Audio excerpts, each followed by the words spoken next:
Hi and welcome to another video of vintage TV and radio stuff, and today we're going to look at a couple of Sony Watchman TVs from back in the 90s.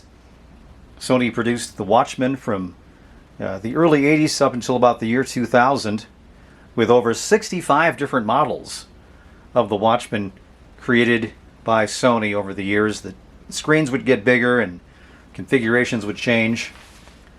And these were a couple of that I bought at a thrift shop here in town, and as you can see they went for $5 each, and they were tested and they work.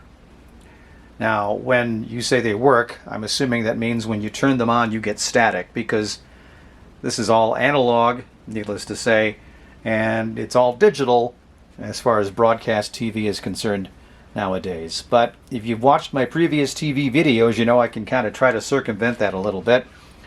And we're going to give it a try later on in the video. But let's start with the one on the left. That's the Sony FD10A. And the other one, the black one, is the FD230. They both have basically the same features. And I will show you the one on the left first, and we'll take a look at the one on the right. And then we'll see if they actually do maybe pick up a little broadcast TV with a digital to analog converter. Okay, let's begin with the FD10A. As you can see, it's displayed right on the upper left right there. I would guess that's about an 1.5 inch diagonal screen, maybe a 2-inch diagonal? No, about 1.5 inches, I'm guessing, or whatever centimeters it might be. Below that, you've got the VHF and UHF tuner, and then below that is your speaker, which is about, what, a 1-inch speaker, something like that. Over on the right side of the TV, you've got your tuning control, then the power switch, either off with just the sound or with the TV and the sound together, and your volume control on the top there. On the back, you've got that little plate that gives you the certification about rules with the FCC, the manufacture date, which is December of 1991 from Sony in Japan. Off to the left of that, you've got your UHF and VHF band selector switch. And as we pan down, you've got more information about the specific model and the area where you can plug in your 4 AA batteries. With the cover off, it looks like there's only 3, but you have to squeeze in 2 down on the bottom, and it is kind of a pain in the butt, but once you get them in there, yeah, it works just fine, and usually you don't want to take them out because it's difficult to get those back in again. And on the left, you've got the earphone jack and the antenna. And here's the FD230. This is obviously a little bit bigger than the other one, has a bigger screen as well, but the features are basically the same, and the design on the front is pretty much the same as the other one, with the VHF and UHF tuner control, and then the speaker on the bottom right. Things are a little bit different as far as the configuration too. On the side of the TV, you've got your band selector right there, then the tuning knob. Above that, your off and on power switch and the volume control. Gone is the sound only function. Apparently that probably didn't test well with test marketing, so they decided to take that option out. Here on the back, you've got some information about the model again, serial number. I took the battery cover off to show you where the batteries are. There's 4 batteries in this particular model too, and if you can see, there's a little slot right there. That is where you could put a stand on the TV. Apparently there was some sort of a stand or rest where you could put that on there and then kind of lean it back or something like that, but I don't have the stand. Those things usually get lost. And on the bottom, you've got the date of manufacture, which is July of 1992, only about 8 months after the other TV I have was manufactured. All right, let's turn this on. And yes, it does indeed work. Volume control there. Here's the tuning.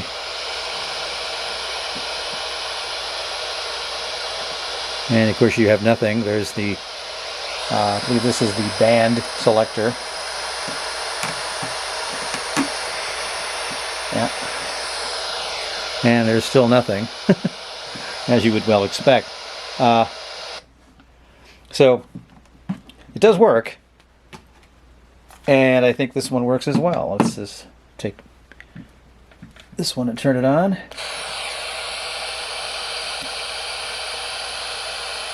See, now I have just the sound here, and the picture goes off, and then I turn it up the picture, and it does come on. Tuning is right around here someplace. Here it is. So yeah, they both do function, but as we all know, you can't watch anything because it's all in analog. So let's go ahead. I'm going to plug my amplified antenna in, get my digital to analog converter out, and we'll see if we can get something from one of these two, if not both. Okay, I've got the digital to analog converter on, set to channel 3. I have this Watchman set on channel 3, or at least close to 3 as I can get. And I'm going to put the terminals up by the antenna, and look what we got. We have something here. Not exactly. The auction tomorrow should bring somewhere around $2.5 million. Okay. Counting that much money. My finger here. What time would you like it set for? Turn it up a little bit. 9 o'clock would be all right. The combinations are blank. Now let's see if I can change the channel here. Each guess has completed the state. Oh yeah, look at that. Okay. This is the digital channels I can get in this area. So that's what it looks like. That's what it would look like if you were watching your Sony Watchman in glorious black and white. Okay, I've got the other one on right now, and I think it's set to channel 3, and I'm going to go ahead and touch these to the antenna. Yeah, there we go. That looks pretty good. Turn the volume up a bit. It's not very loud, but... So let's see if we can change channels on this one at all. Okay.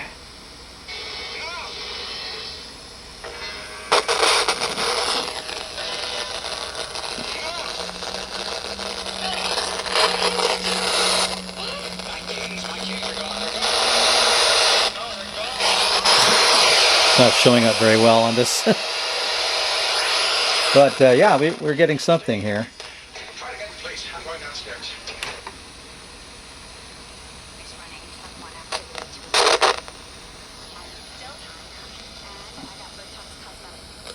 See if I can tilt it back so you can see it a little better here. This doesn't seem to want to come in very nice on this camera for some reason. Well, anyway, yeah, they do work. It may not look really good from where you're sitting, but what I'm looking at is pretty good. So, yeah, in the day they were working in, of course, glorious black and white. So there you go, a couple of Sony Watchmen. These are fairly plentiful out there, and you know, you can get some online. eBay's got them in pretty good supply. And like I mentioned earlier, there were a total of like about 65 different models of these Watchmen made by Sony in the day. That's our video for today. Thanks for viewing it. If you have any comments, leave them below. Like the video, subscribe to the channel, and we'll have more vintage TV and radio stuff down the road. Thanks for watching.